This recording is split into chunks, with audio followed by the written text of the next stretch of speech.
God, dude, itching like crazy over here.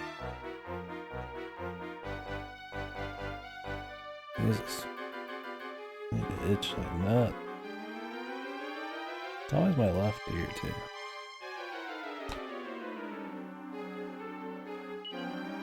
Alright, let's do another heal.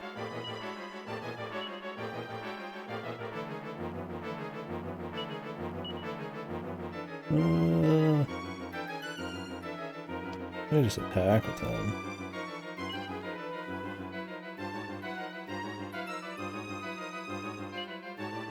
What does this do?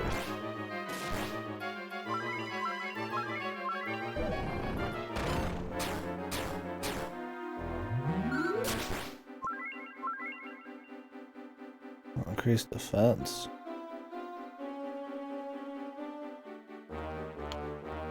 Let's see. Let's just keep up the offensive. Yeah, I don't blame you there. Dana's bits are alright, but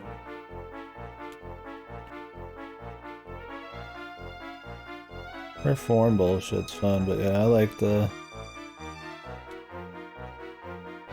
speed and all the areas. And a lot of the party members. Who do you use mostly?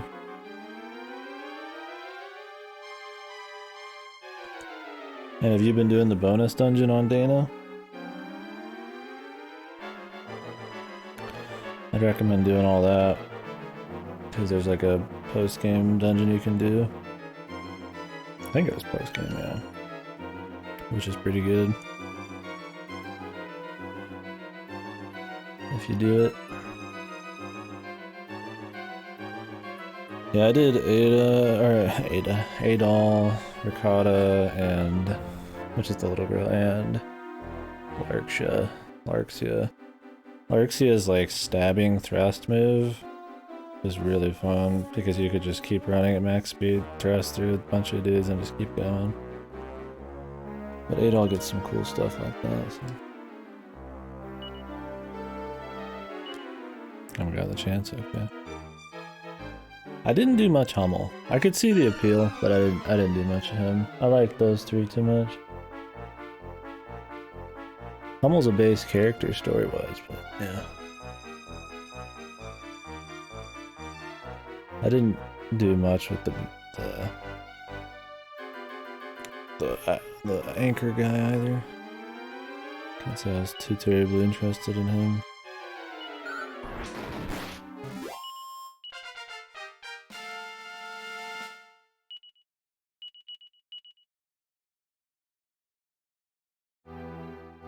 Yeah, he has cool range shit going on. I liked him. I just like the other guys even more. So you can do co-op in that game. Online now, apparently. Maybe I can persuade God on that one, man. I don't know how it works, but when they randomly updated the game for fun, they added like an experimental multiplayer.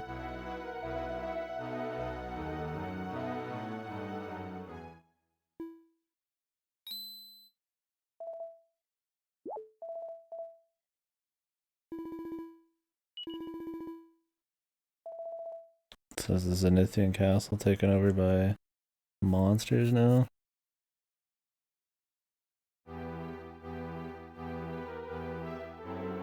It's the same layout.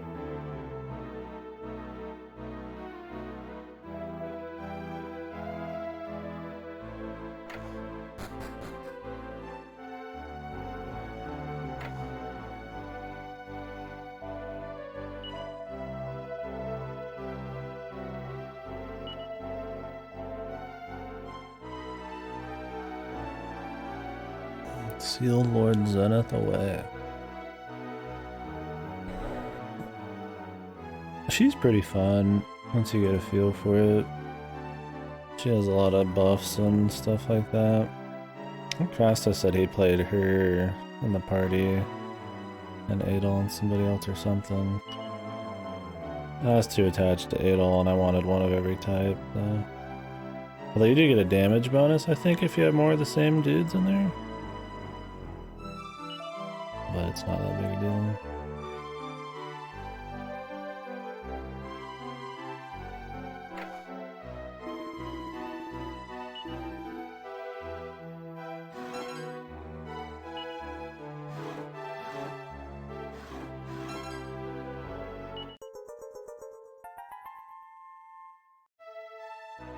Damn. What class?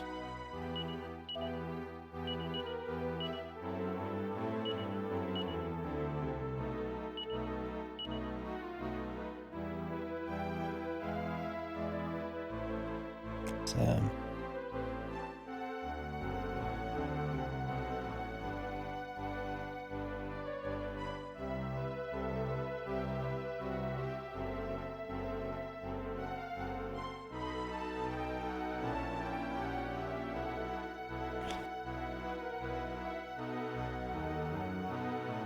Larxia? The ass lady. Yeah, just call that like laxatives or something. Laxia, but it's Larxia.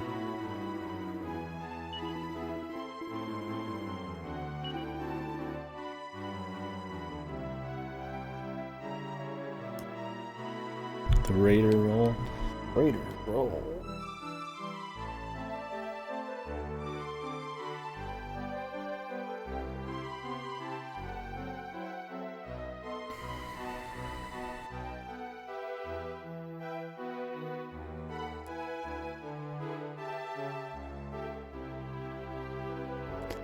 Yeah, she has some pretty good invincibility frame shit. She has some stuff that just straight does like hit stop too. Or whatever hit's done. So it actually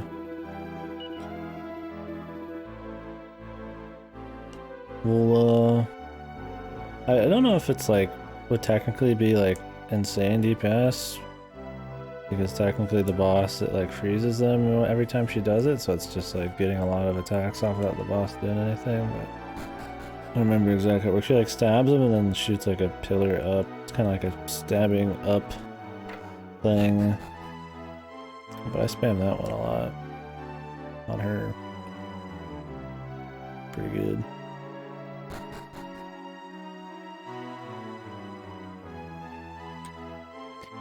By the end I was just stabbing. I was just spamming 8 all moves. He's got some really cool stuff that game. Yeah. It kind of does like a freeze, or yeah, it's like iframes, I don't know. Ricotta has some really cool moves. Her beginner stuff isn't that great, but I really like her kit. After you've gotten everything.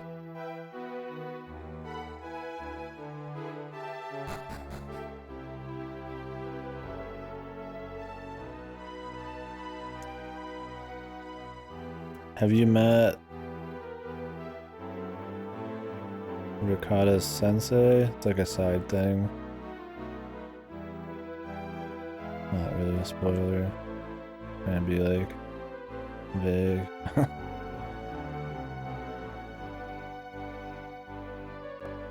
Oh wait, doesn't she have a couple senseis? Which one are you thinking of? Yeah, Gorilla Man.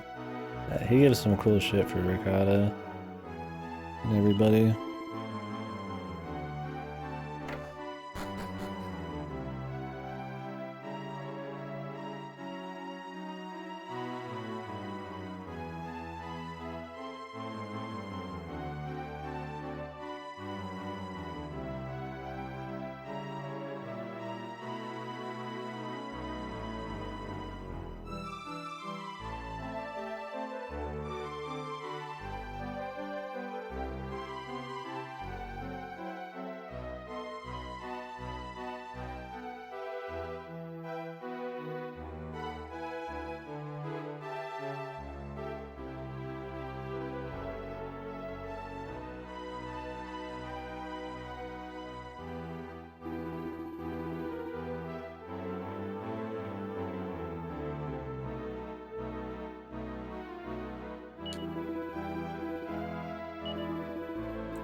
Oh, fellas. Nice dick, my man. Is that a micro dick, or is his muscles just so big it looks like a micro dick?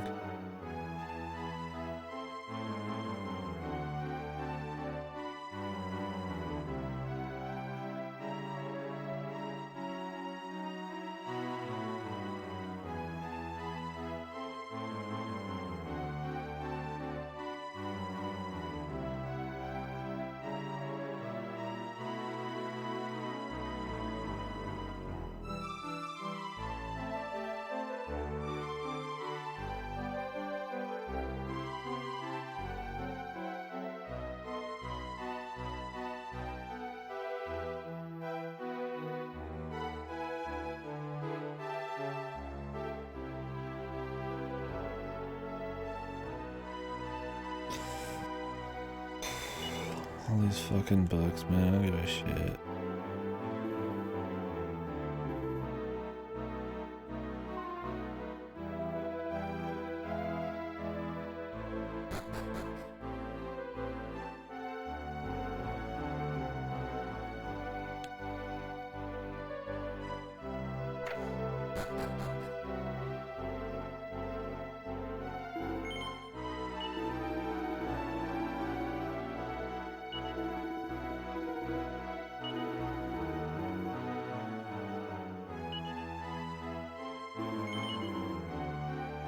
Of course you do.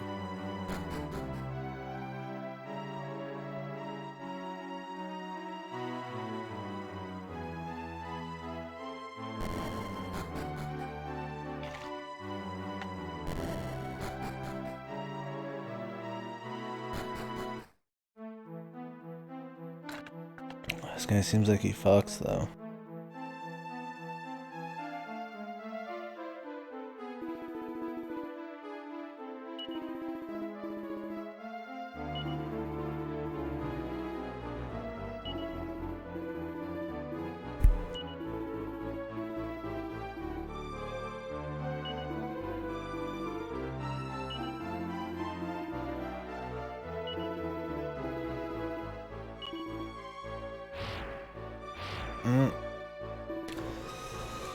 Let the entertainment begin. Uber killing machine. Uberman. The Uber makes.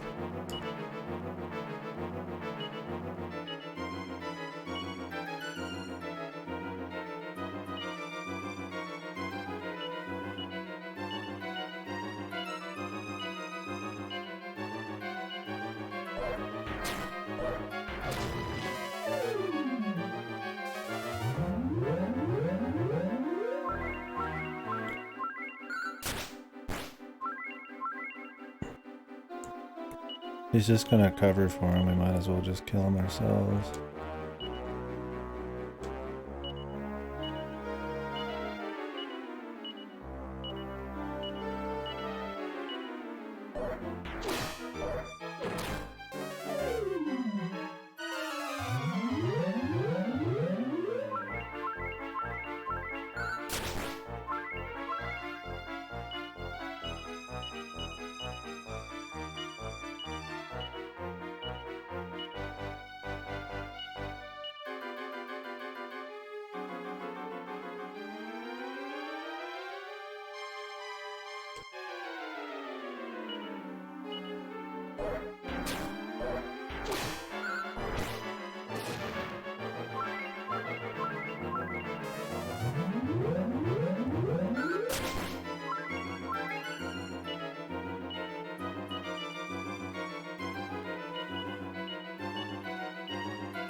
He keeps blocking. So on the turns he's not blocking, he takes hits away from one guy to another. I might as well just always target the killing machine then. So I'll hit the tortoise when he's available otherwise. So. No point.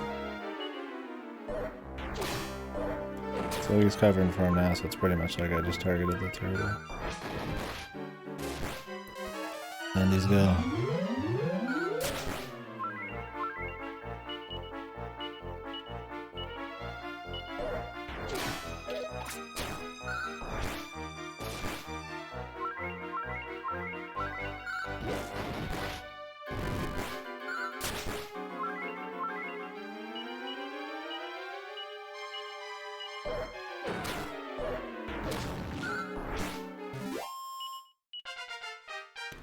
The Uber Killer, man.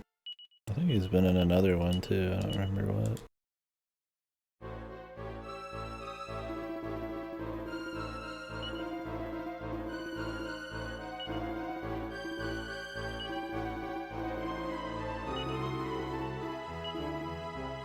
Oh, he's gonna be this guy.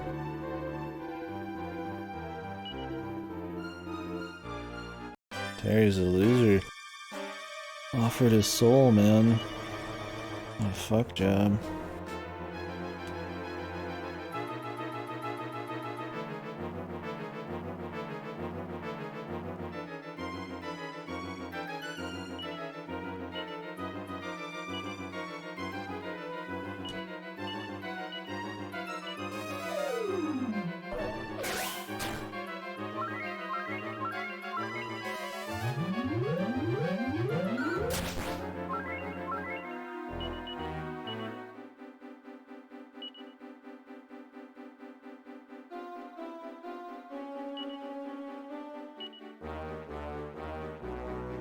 I don't know if focus strength is worth doing. And it might be because you pass the defense amount. So I think the defense is just flat. So you'd pass the defense amount and then have just a full extra, pretty much untouched attack on top of what you're already doing. But I don't know.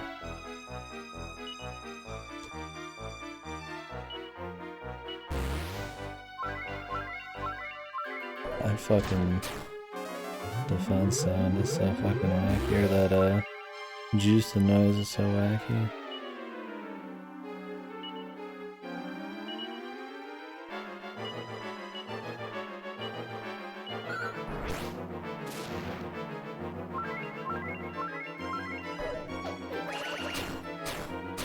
That's really weak. That's the problem with buffing and then doing like a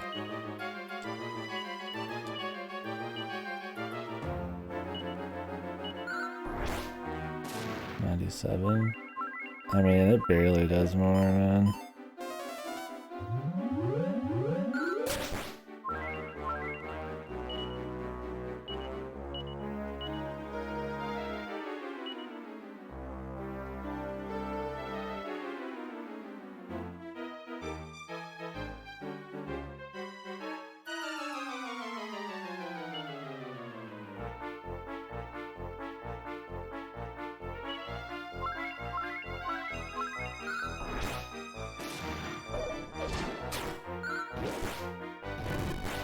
It barely does more. I don't have to worry about missing as much if I'm spreading my attack out.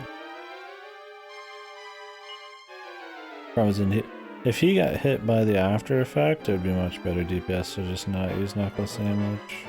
Or not Knuckle Sandwich, but double up, focus strength, I mean.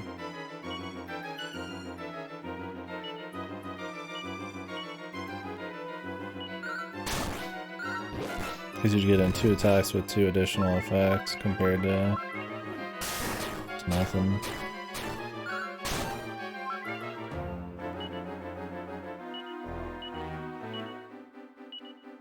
I've been waiting for him to use something like that.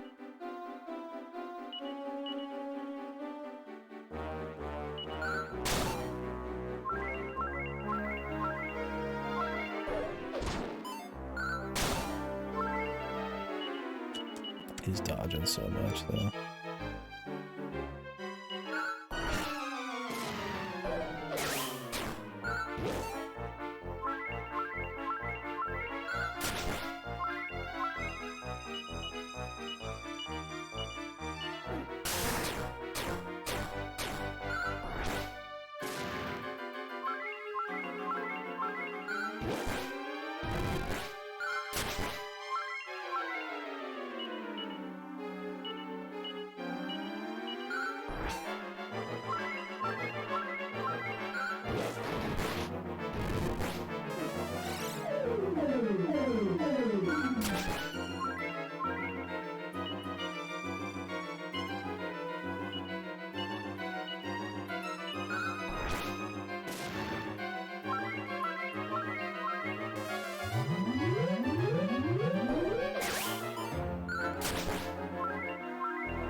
Sucks you can barely, like, sap anybody.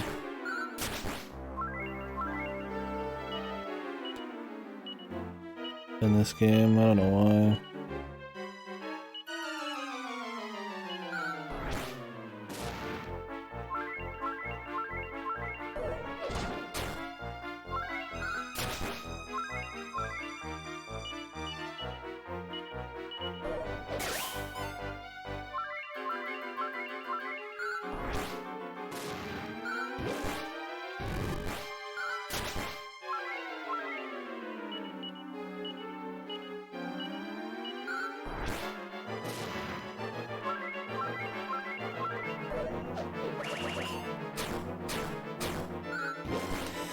Well, if the enemies in this game just have way too much health, or you just can't put out as much damage because of shit like not being able to sap.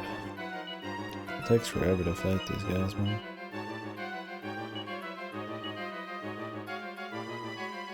I feel like Knuckle Sandwich's chance to hit's just too shitty. I mean, I could double-edge slash.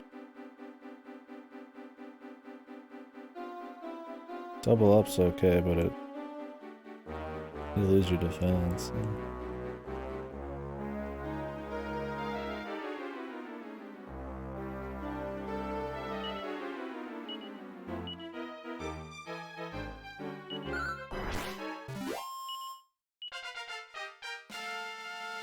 I feel like he was a little easy.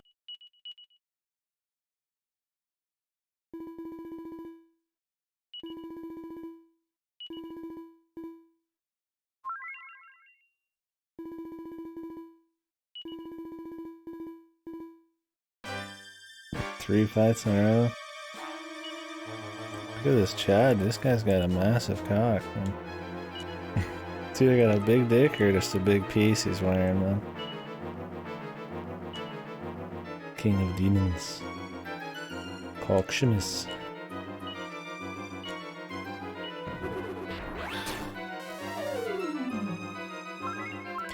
The enemy isn't affected.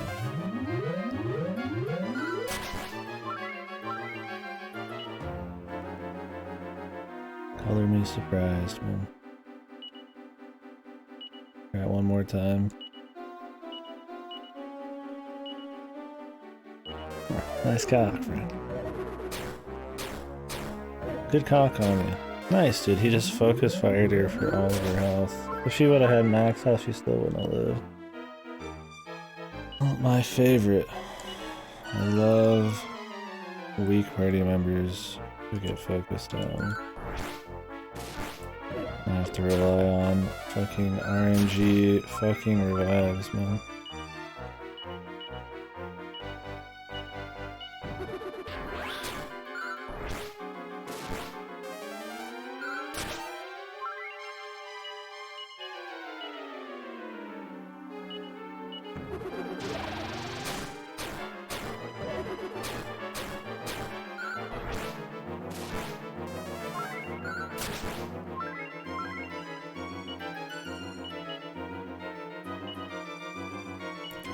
Will she get revived this time, fellas? Nope. Beating your ass? How you beat her ass?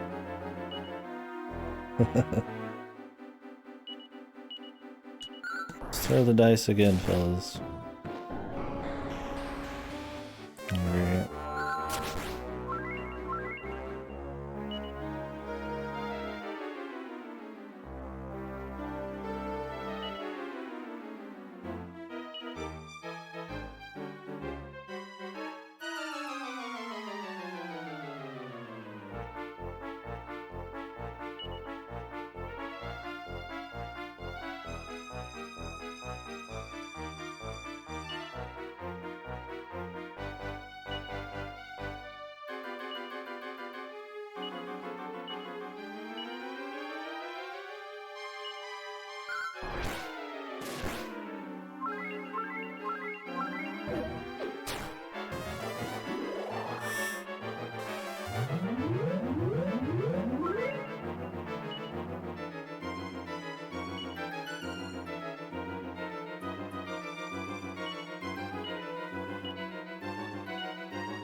Probably give her the armor. I mean, I give it to Navon, the healing armor, because he can revive, so it makes more sense. But for some reason, it's always Millie who gets focused down.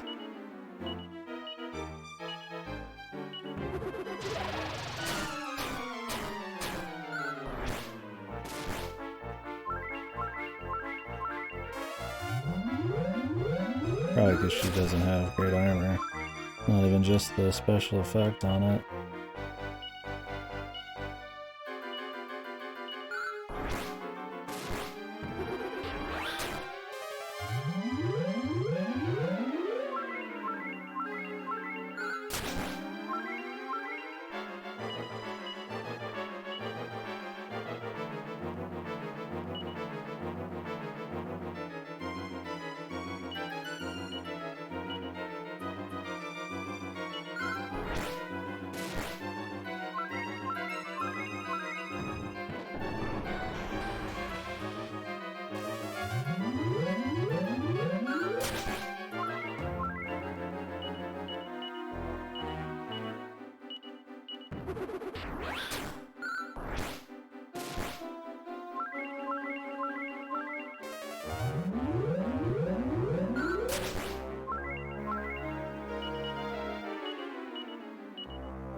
I like that this guy opens with a fucking Dispelment and then attacks. Then you're just throwing the dice where their melee's gonna get. Because that AoE attack he does is like a attacks 3 times randomly. So it could be the same person 3 times. Which is what happened earlier. So when he dispels your buffs, you're just like, okay, well, hopefully he doesn't fucking... You know, the Anarchy and Carver won't die because they just have enough health. They could take the whole thing. So if I wanted, I could use Forbearance on Carver and just tank everything ever. But then Carver never attacks, so it's like, you're already in these fights for so long as is. He really likes doing that on turn 1. And I guess he doesn't attack twice then, but...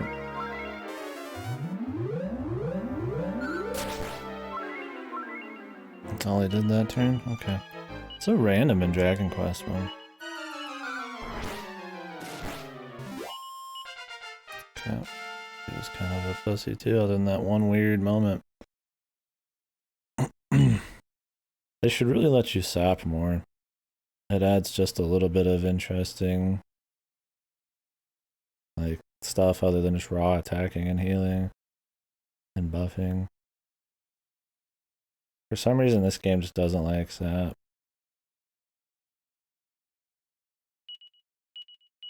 I don't know why.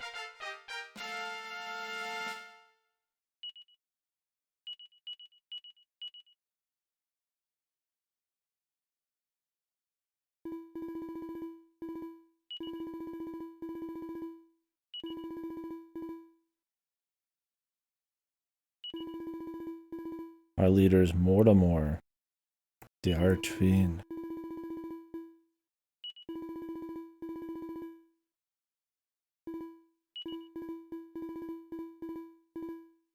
Oh, I love to fight.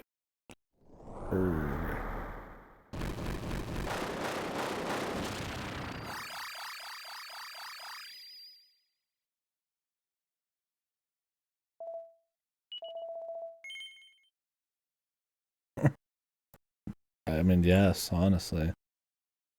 But what is the thing here?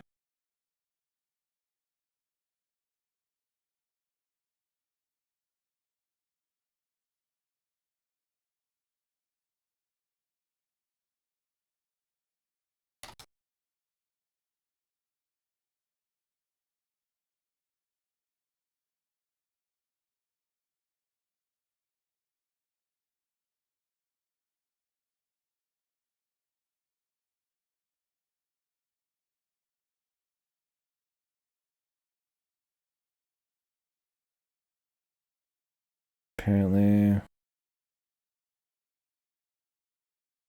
Can't miss it.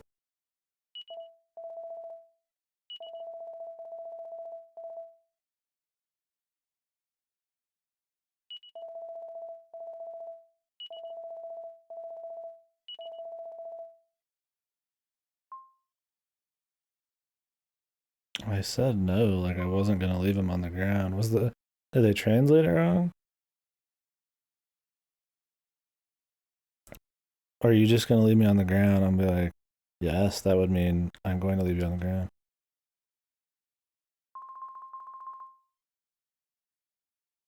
Fuck, Terry. Are they related? I've been waiting for the Millie backstory.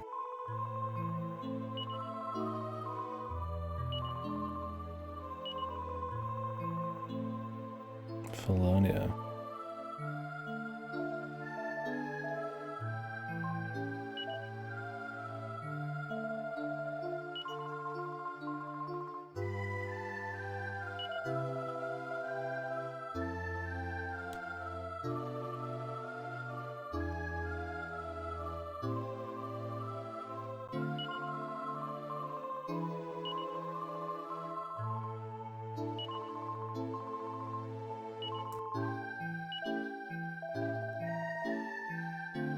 Another handyman for a motley crew, eh?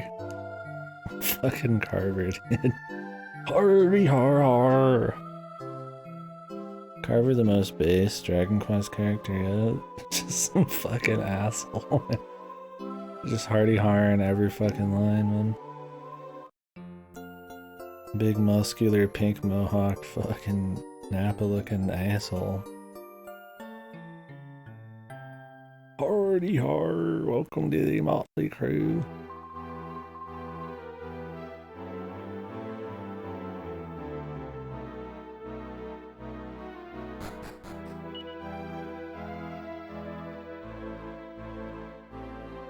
Oh well, he's already level 28. Not bad.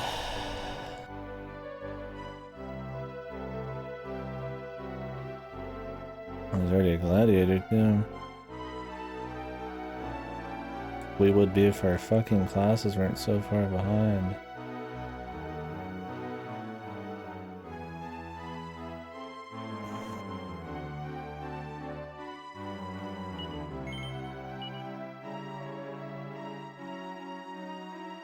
Sorry, Healy.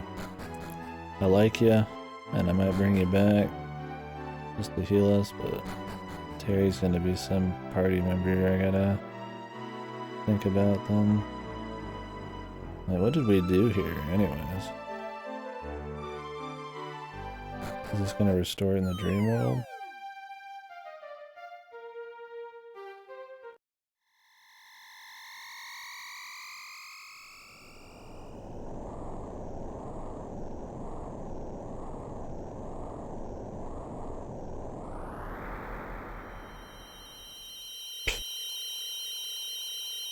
Well, that's convenient.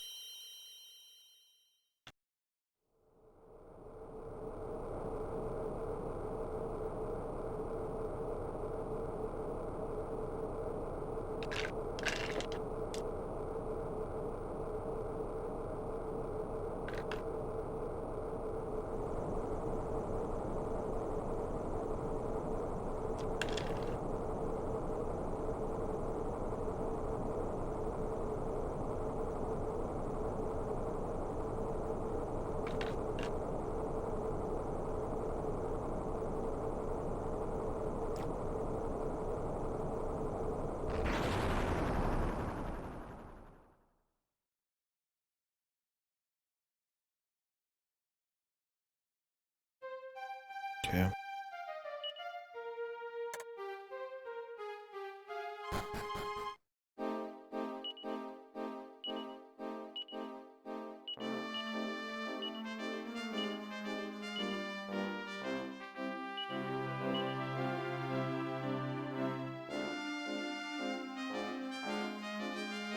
Would I ever really use Terry?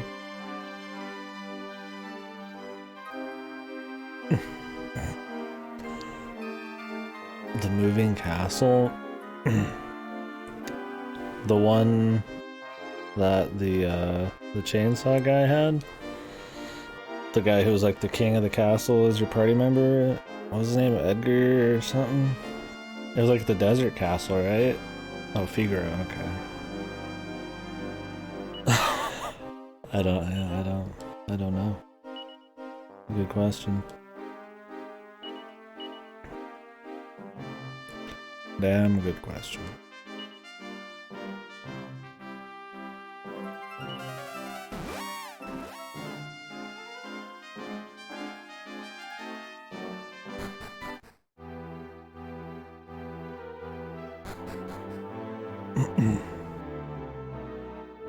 The same reason you can fly around on a bed in this game, I guess.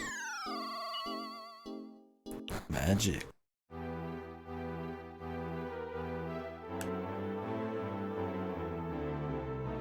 But think about your immersion, Klutzu. Sometimes we have to make sacrifices.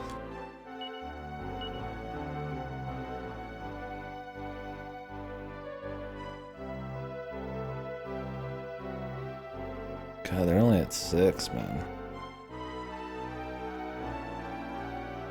We are never, ever... I don't think I'm gonna have King Slime enough. I think we should just ditch him. He's cool, but... kind of have Healy going. And Gawain. No, you know what? Maybe I'll keep him. Because I'm gonna get skills on those.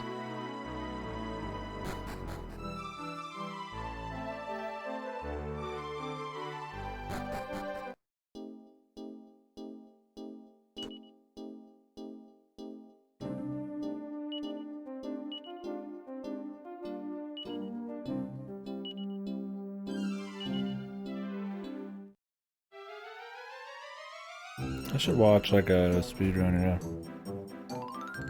like a playthrough of Final Fantasy VI again or something. Be cool to see that game a little bit again. I don't really feel like replaying it. Well, most speedruns aren't gonna blast through the story, but I mean I would remember the story. I would just have to watch the areas. Is this still going? But dude, we found out the name of the Archfiend, and I've got a flying carpet. And don't worry, they finally linked back Zenithia again, so prepare your orgasms.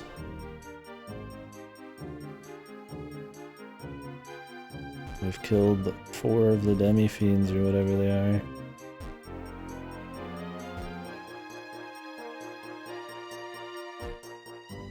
Yeah, there's a guy who said I am genocide earlier. It was pretty fucking metal, man. Game can't be that bad, right? What did he say exactly? He's like, I am destruction, I am genocide. And then he said something else. And then he fucking just burned everybody alive. Like zapped them and burned them alive. It's pretty intense, actually. It's pretty cool. Yeah, that's what I thought was pretty metal. And then you get this music.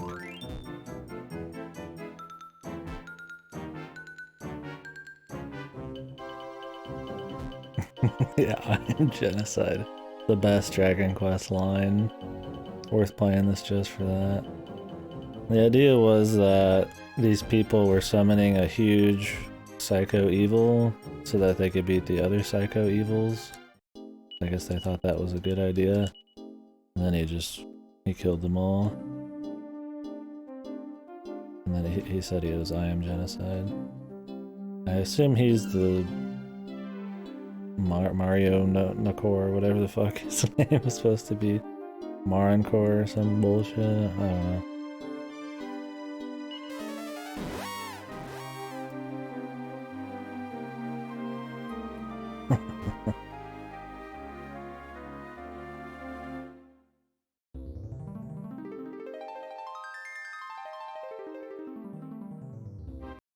Hopefully we can fly soon, because I'm pretty good on having to take this boat every year still.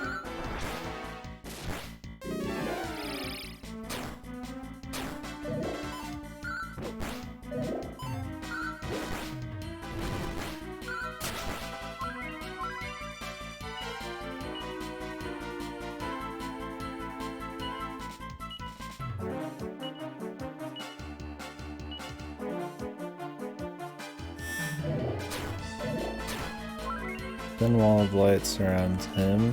Okay.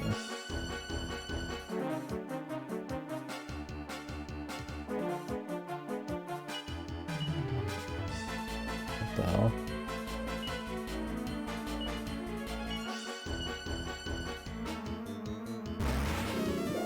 Oh, it's an oomph? What the hell? I forgot oomph even existed. So I guess we're gonna use Aniki as a buffsman.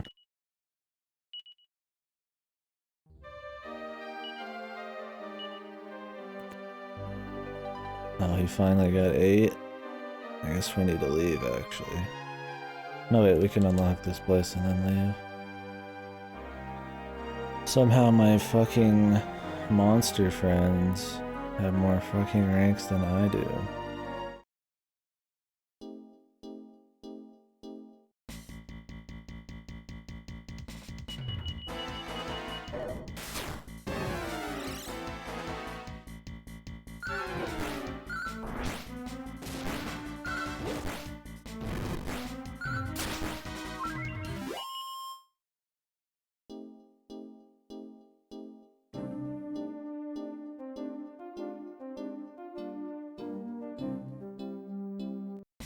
But yeah, I've been, game probably just seems like it's longer than it is. I mean, it is longer than the other ones, but yesterday I was up for like 24 hours. I only slept 3 hours after the last stream. I was doing Final Fantasy and other shit, so I didn't actually stream much yesterday. Like a 3-hour Final Fantasy thing. I'll probably get off here in like 3 or 4 hours too. It just depends on what the plan is. Then maybe get back on later. Either those for Final Fantasy. I'd like to finish this today though, really. But I don't think we will. I mean, I feel like we're near the end. I've got all the stuff.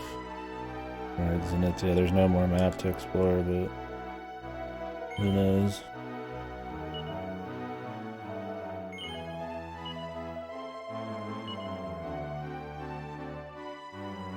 Verily.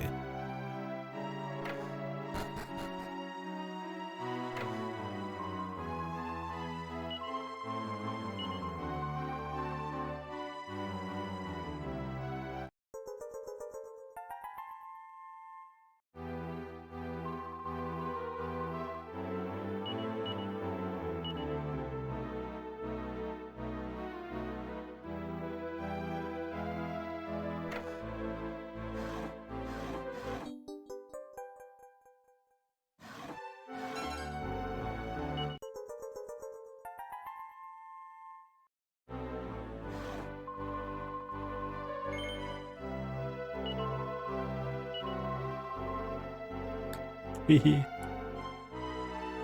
All you can think about is sex, man. From Lord Zenith himself, not even the people who saved Lord Zenith himself. This guy's getting fired, man.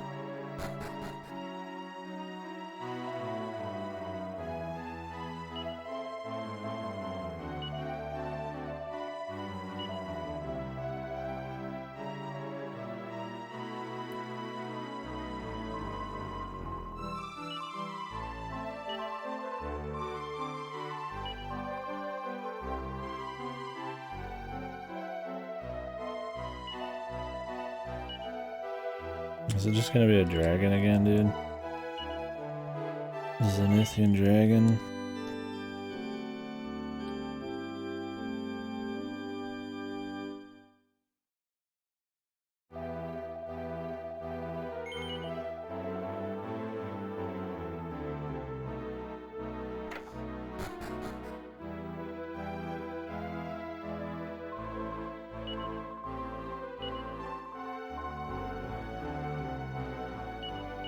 He was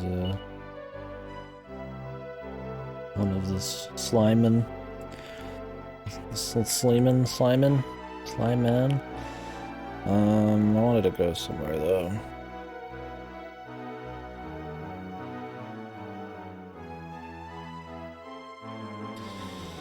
Two places I thought. Let's go ahead and go to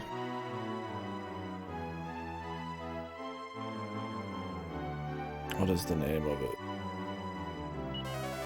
I think it's in the other world.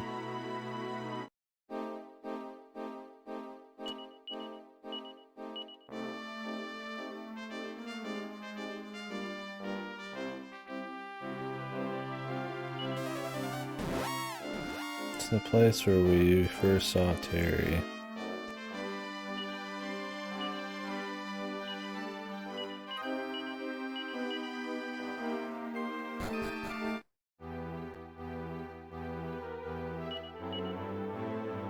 Oh yeah.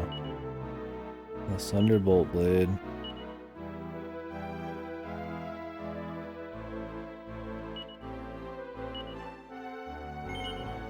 You can have it, lady.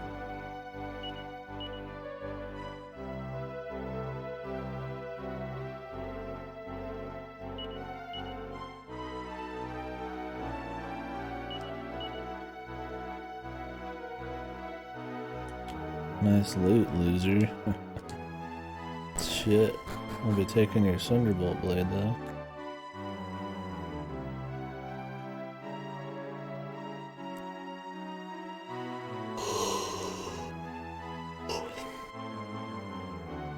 He's in the prison cells, wherever that is.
Sure, Lizzie.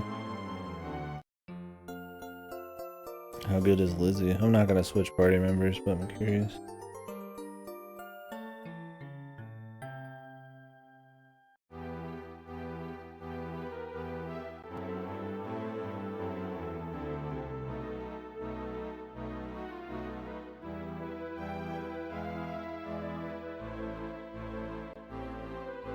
Apparently Lizzie's the best character in the game.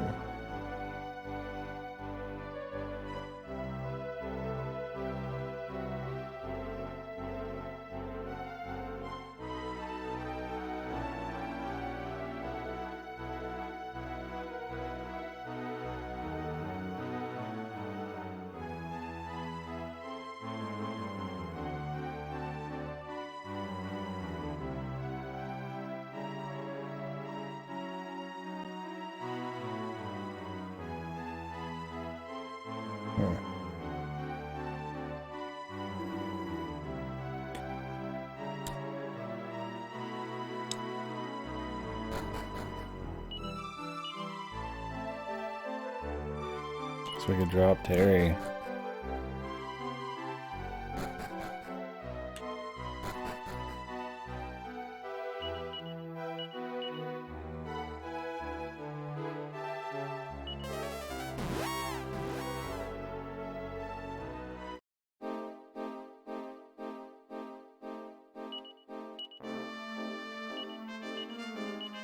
I'll be taking your armor, friend.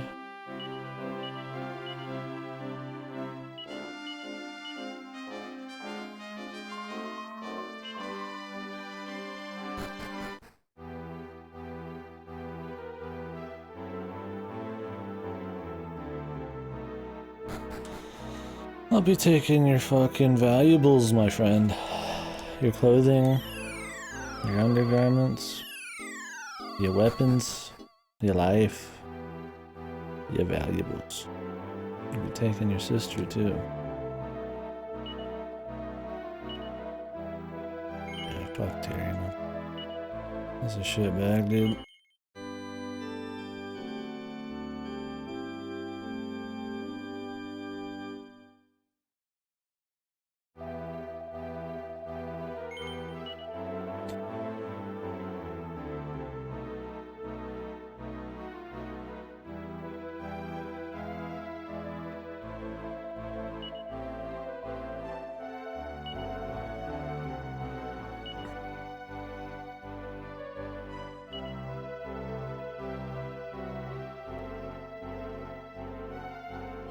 Was a paladin a martial artist and a warrior?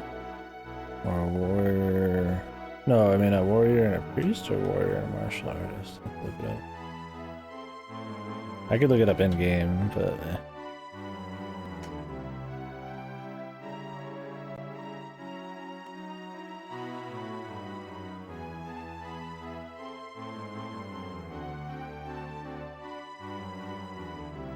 Martial artist, so he's never getting paladin.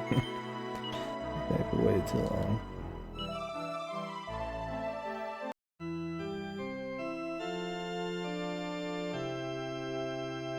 Oh, we're so behind on jobs. I don't think we're gonna get a tier 2 job before the end of the game at this point. I really would have to grind to see them. That's about the amount of fights you do, not the kind of XP they get.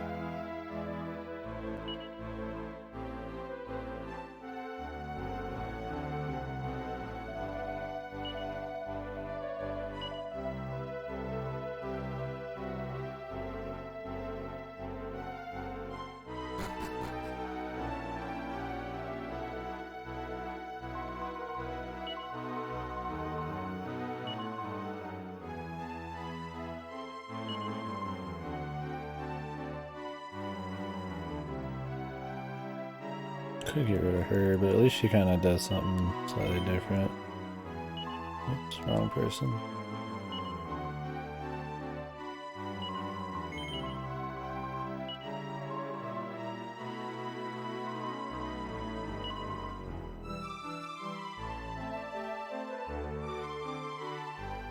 Lizzie the Beast.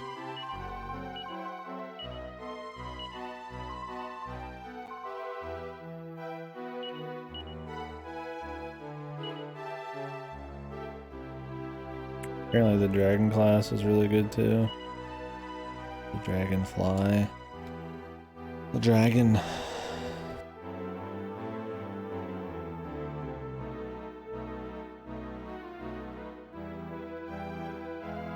Christ, she's level 5 and she's already more stacked than everybody else. What the fuck? Guess it makes it so they're actually usable immediately.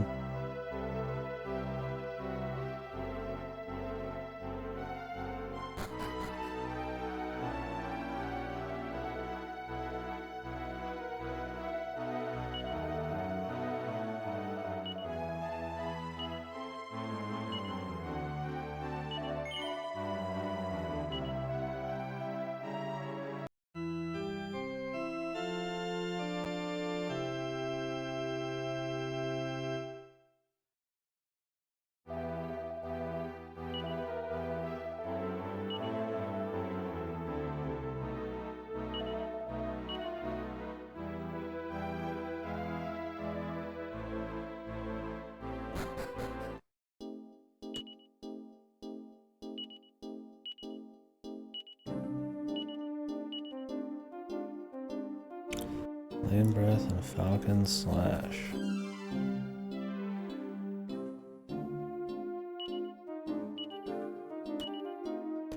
What kind of stuff she can equip?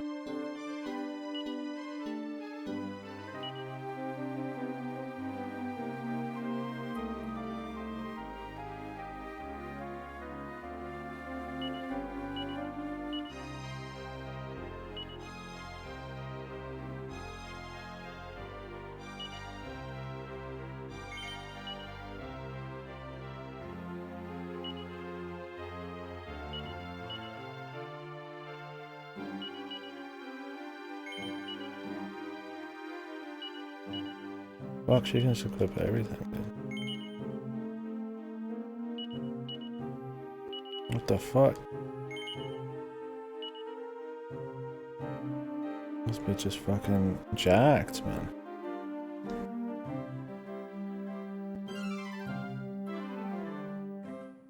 Is she good like right away, dude? Just drop Carver. I like Carver, but could use Lizzie.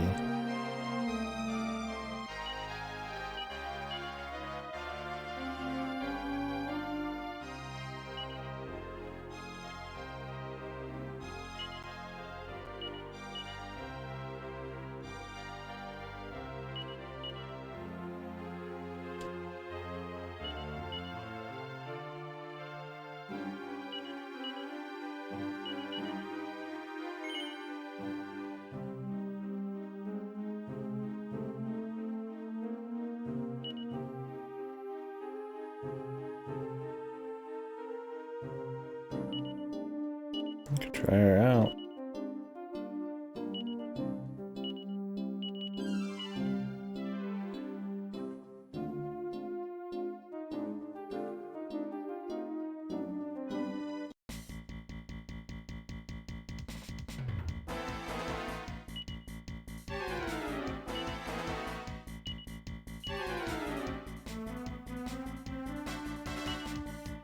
A double slicing attack.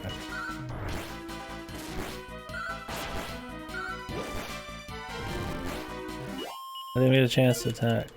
I just gotta defend with everybody else.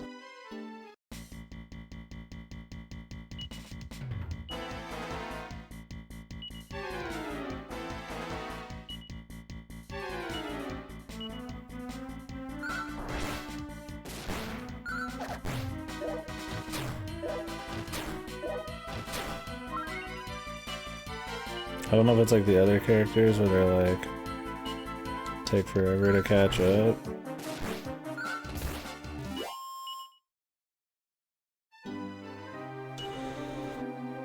Damage is okay. Can Lizzie equip weapons?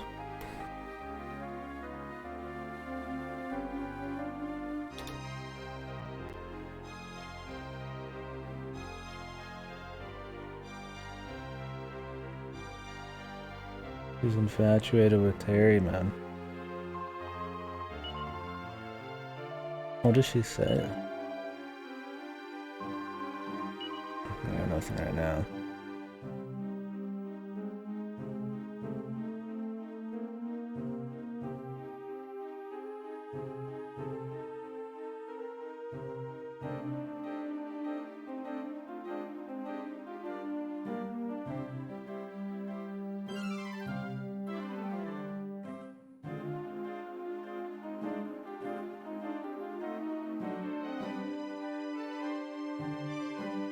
Oh, she can get Kazing? Oh. Yeah, she can use gear.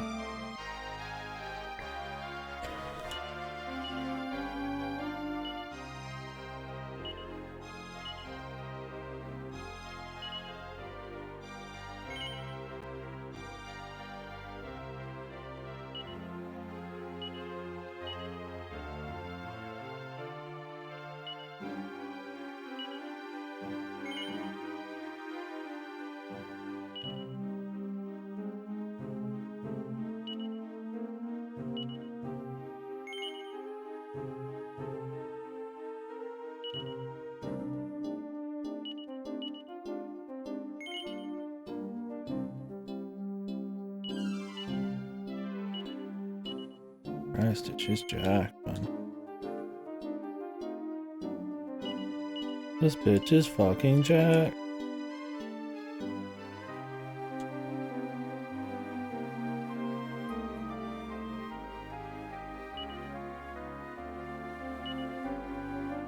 At 371 defense. My dude's at 253.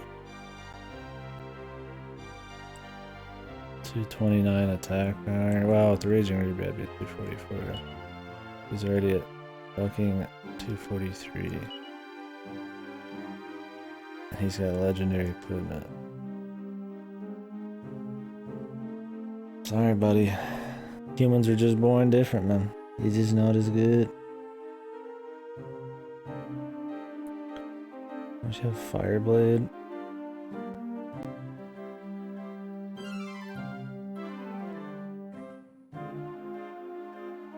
What else is there?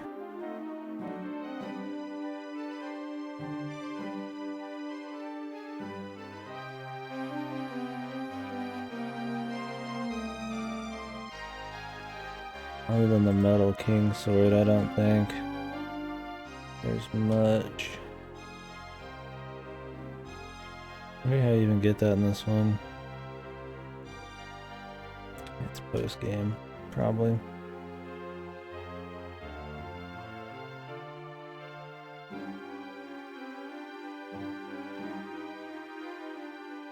Well, apparently in the remake, she doesn't innately get a bunch of resistances like she does in the old ones. So you need armor and shit. Interesting.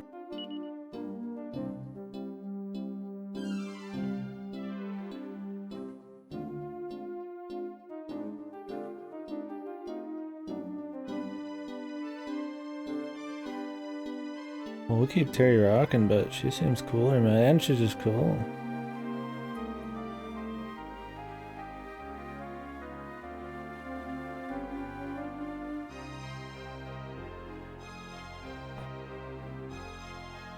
Terry's got him a big dino girl that wants to bone him, man.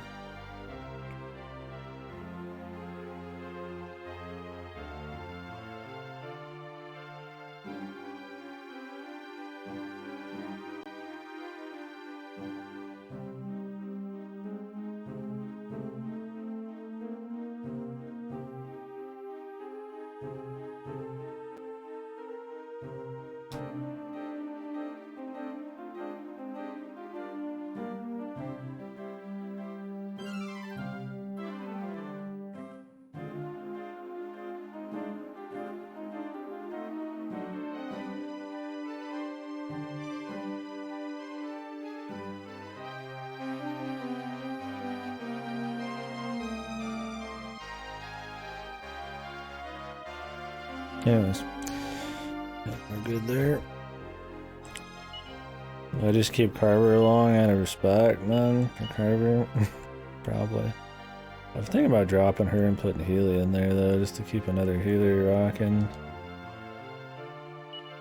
In case we have like a really heavy duty dungeon. But I mean, putting mana won't be a big deal with the sage this time. Anyways.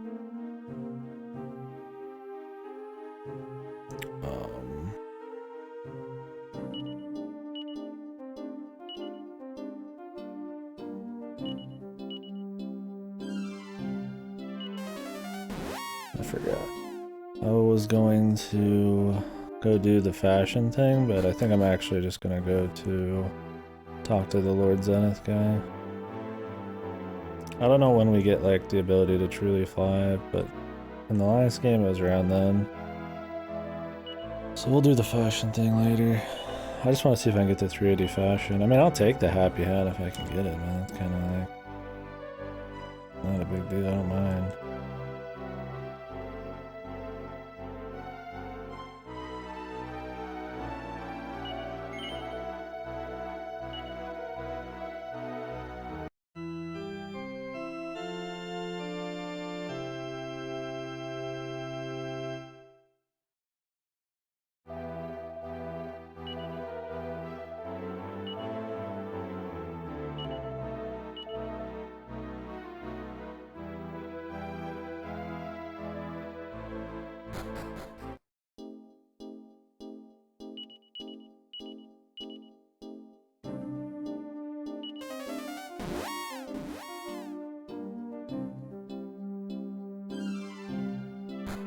That's just cool having a giant dino chick, man. It's funny.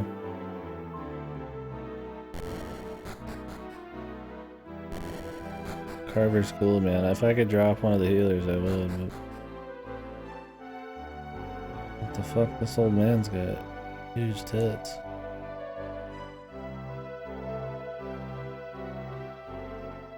Where's the dragon?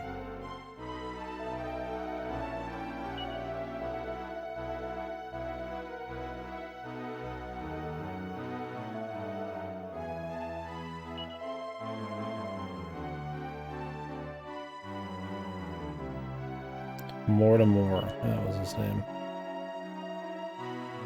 Is that the I Am Genocide guy?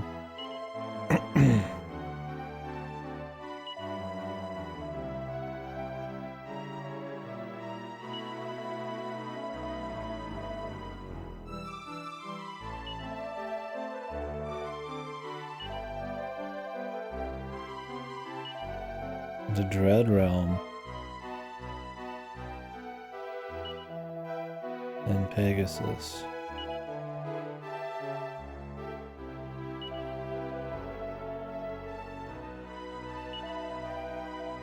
I have to go into the well of the castle to get Pegasus. Okay.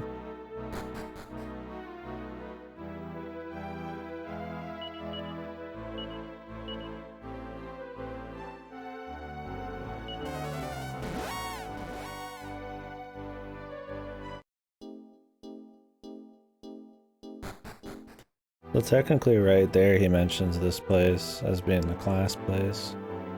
So if you really didn't have classes at this point, then you could be like, oh, wait, I'll trade that, be what?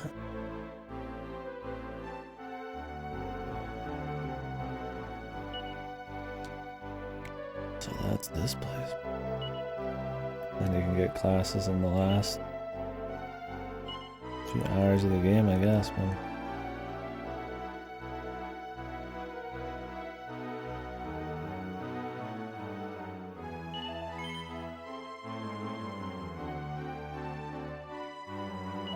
This gives me 4 more style. I feel like I'm still like 2 style short. I don't know how much you get. You might only get 50 from the Zenithian shit, so that'd be actually more than 2 off. I don't know if you'd have to have the Luminary.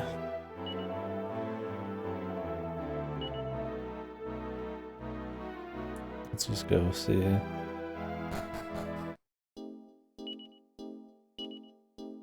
Don't know if there's a more stylish thing than the slime earring. Let me see if I can find something online.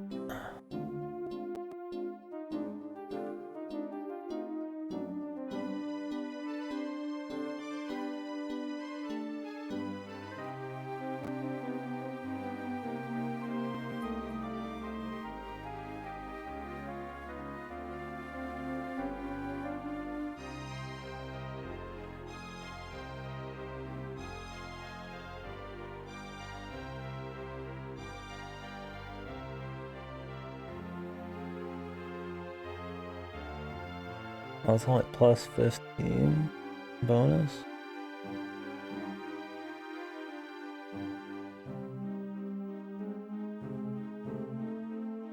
What is Turnscope Pendant?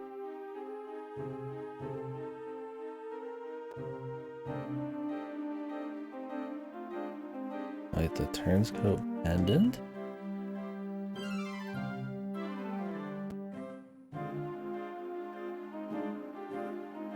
The pass?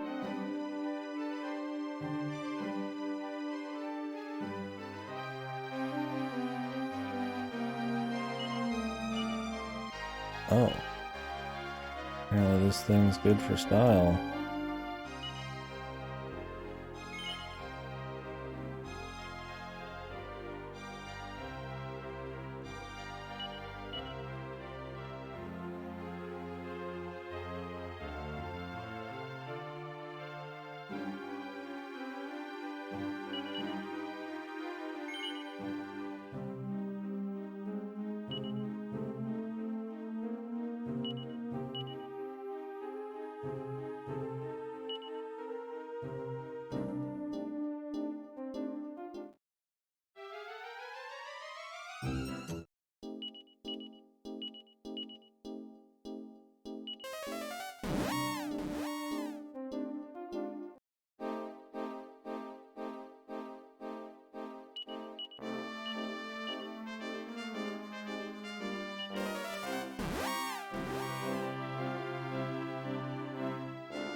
I feel like that's one of the biggest problems with this game's party system is they give you so many party members like weak when they start, you never even bother to change.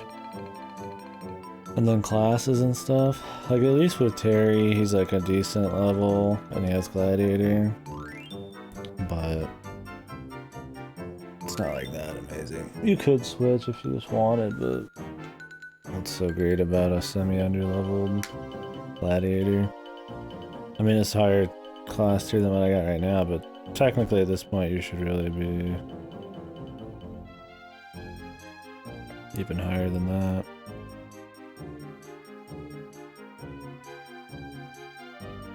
Ugh, I forgot.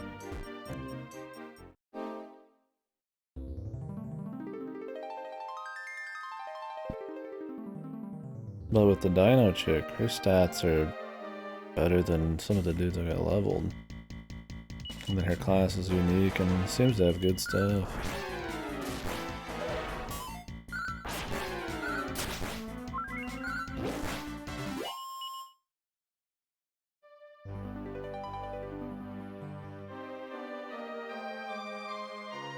The thing that sucks about this fashion place is you can't like teleport here.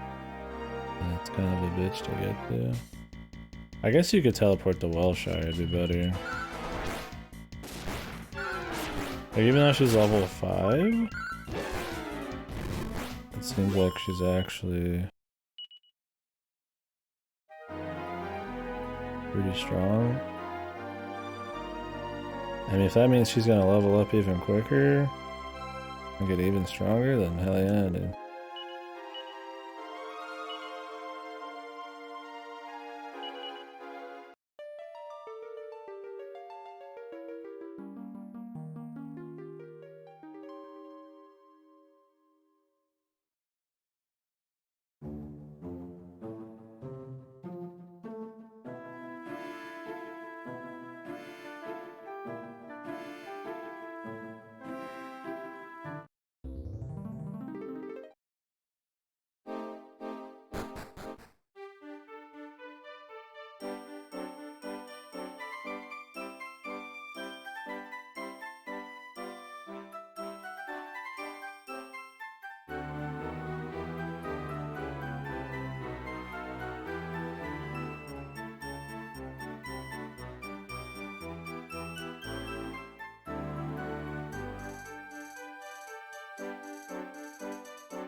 Could probably stop by Medford's too.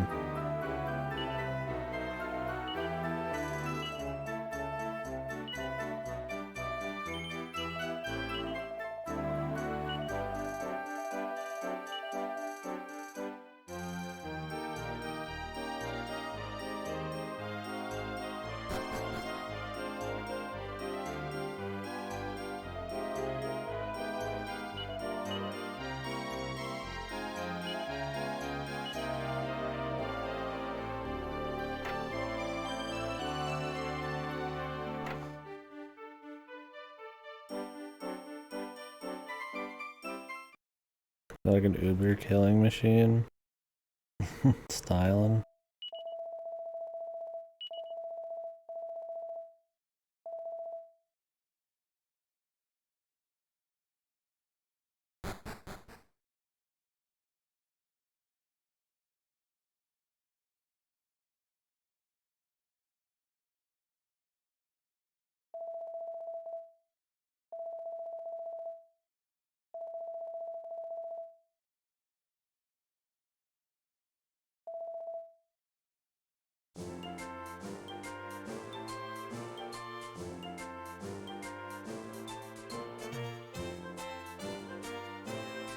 I don't know if you like have to have the luminary to win or what.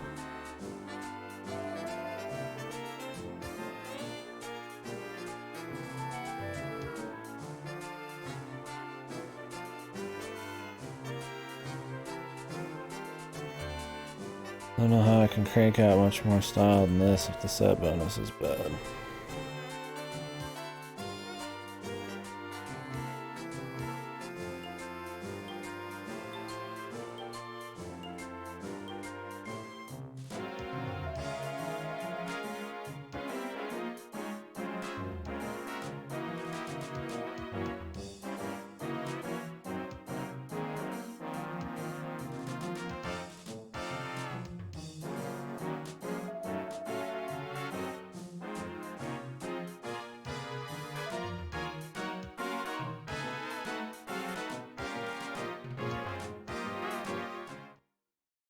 That was weird.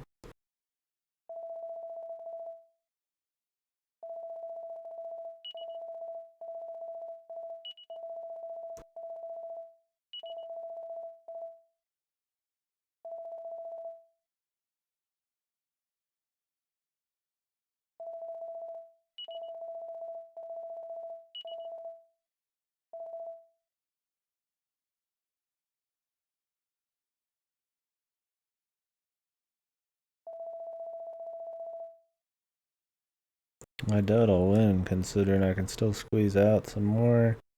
I had the right class.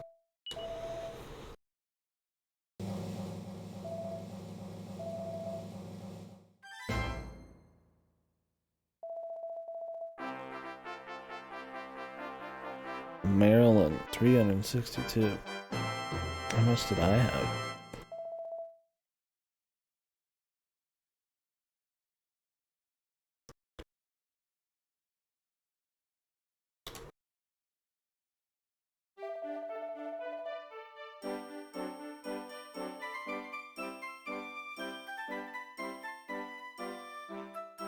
The Japanese, you only need 362 to win.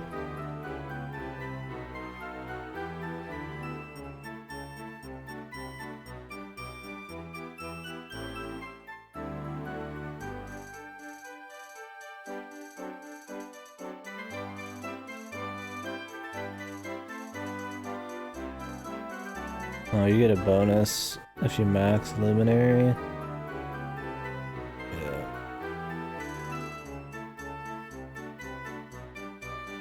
Fuck that. Alright, never mind. I don't care. I only was gonna do this if I could just like kind of get it quick. I already decided earlier if I couldn't, then wouldn't bother.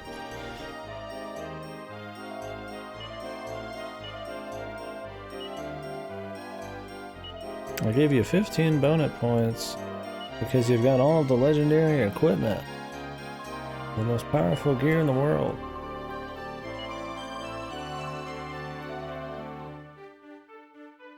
So I gave you 35 less bonus points than having a couple random doohickeys attached to your ass.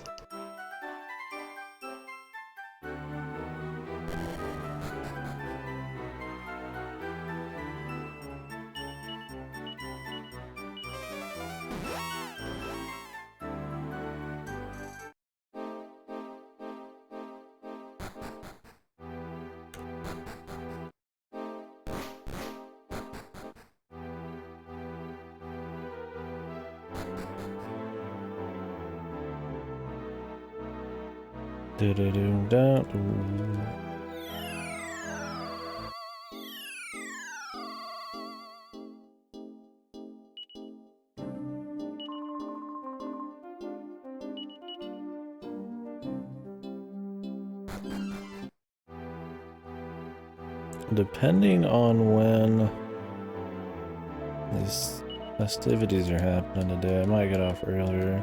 I need to bring Siegfried his Ghost of Tsushima copy as well.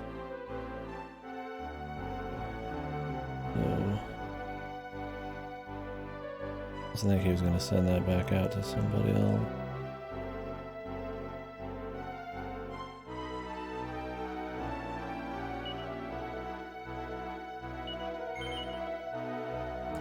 Might just do all that today and then we'll get on tonight. Do some more of this. I think I'll do some Final Fantasy here. Off stream. Instead of later tonight. Depends on when shit's going down. We're having a little grill here and my brother might come down and shit. I just don't know when the fuck's happening. I highly doubt we'll be beating this in this session. Maybe today if I come back. But... What?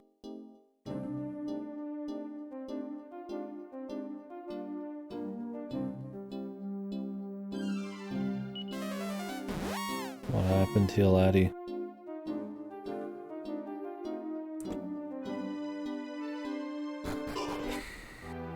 Speaking of ending, I need to take a piss or my bladder ends me.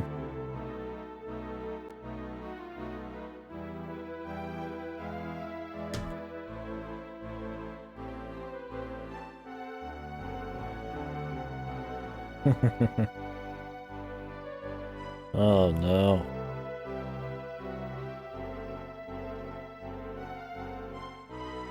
Shit.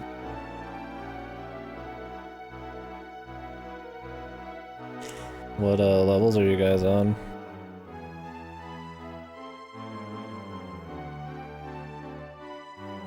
If you guys are still going, maybe I can like time my queue at the same time. Oh, you're about done. I won't be on before that. Well, you're almost there. Does your friend just want to grind POTD or something? Like the levels?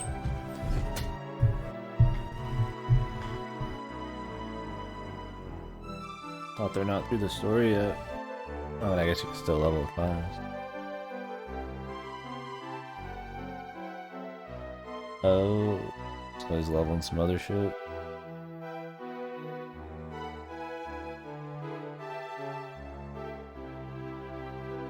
Yeah, that or just leveling roulette if you're a tank or a healer.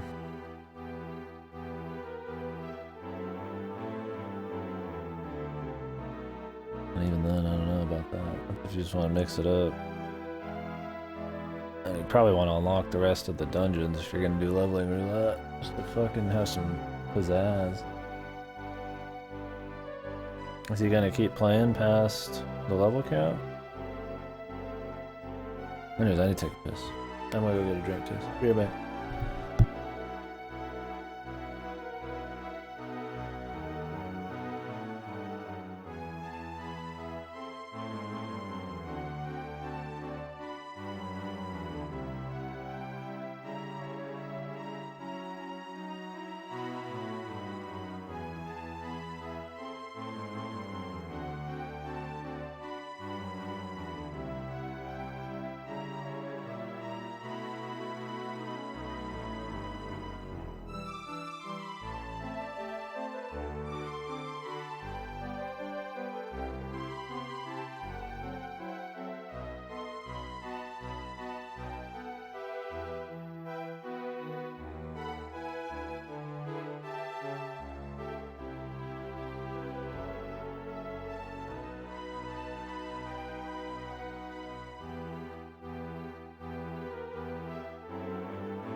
Oops, I'm muted.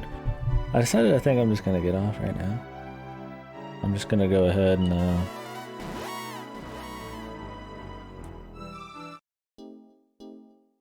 go get some of my stuff done. Probably do Final Fantasy roulettes and shit.